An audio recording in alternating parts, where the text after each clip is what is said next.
Hi, guys. Week 8, and we have almost crossed the finish line, but not before we discuss George Marsden's book, The Outrageous Idea of Christian Scholarship. Marsden will walk down the issues with Christian scholarship, where it's at, where it's been, and he states that mainstream American education should be open to explicit discussion of faith and learning. And I personally would agree, as would probably most of you watching. He also says that religious scholars should be focused upon bringing intellectual ideas about faith to the mainstream.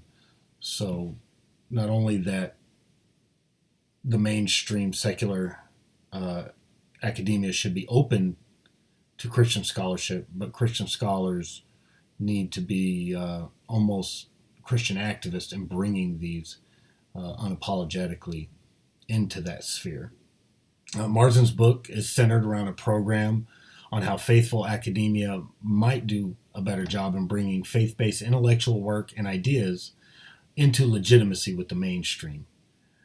Marsden says that Christian perspectives, and he's correct about this, are not welcome in the secular academic world and humanities, mostly due to the Christian ethos being taken for granted in the 19th century, which then would open the door for a secular ethos to displace it, which then itself has been taken for granted during the 20th century.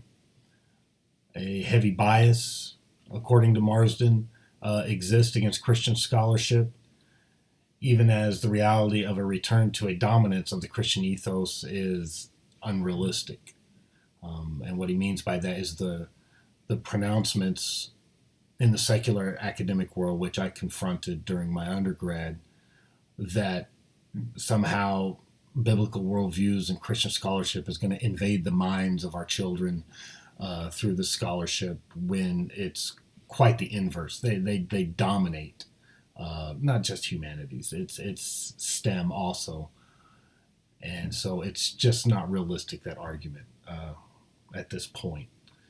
He points out that the fraudulent premise of science versus religion, and he shows how embedded that this faulty idea is amongst academics, that multiculturalism has been used to discourage religious expression in the classroom. We can definitely see that with the social justice movement, taking that to an entirely another level. And Christian ideals and scholarship is definitely going to continue to pay a heavy price behind multiculturalism and ideals of social justice.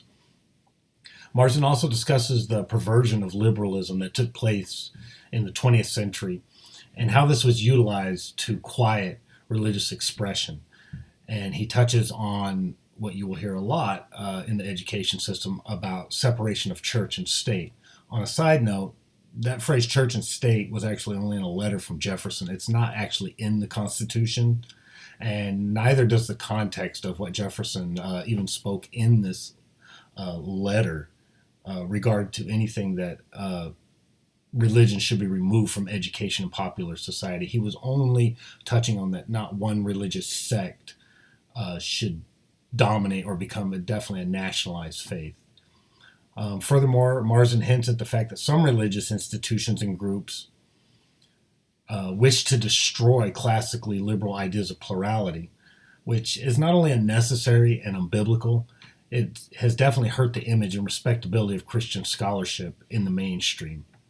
He also touches upon what I consider the ridiculous argument, which I've personally encountered, that states a scholar of faith should either resist utilizing biblical ideas in historical arguments, or that every argument should be written about Christ or sum up every topic in biblical terms.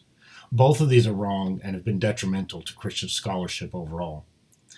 In his conclusion, Marsden offers what I feel is his most relevant, important part of his thesis, which is the need for Christian scholars to build academic communities.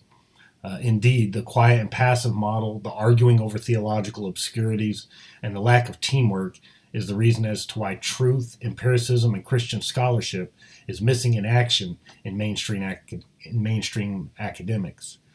We can see the results of this, and they're evident every night on our nightly news, contemporary cultural and societal breakdowns, and a general sense of immorality, hopelessness, and discontent, which is amplified even more on the American mainstream secular campus. I want to thank everybody for watching. I hope everybody has a great weekend.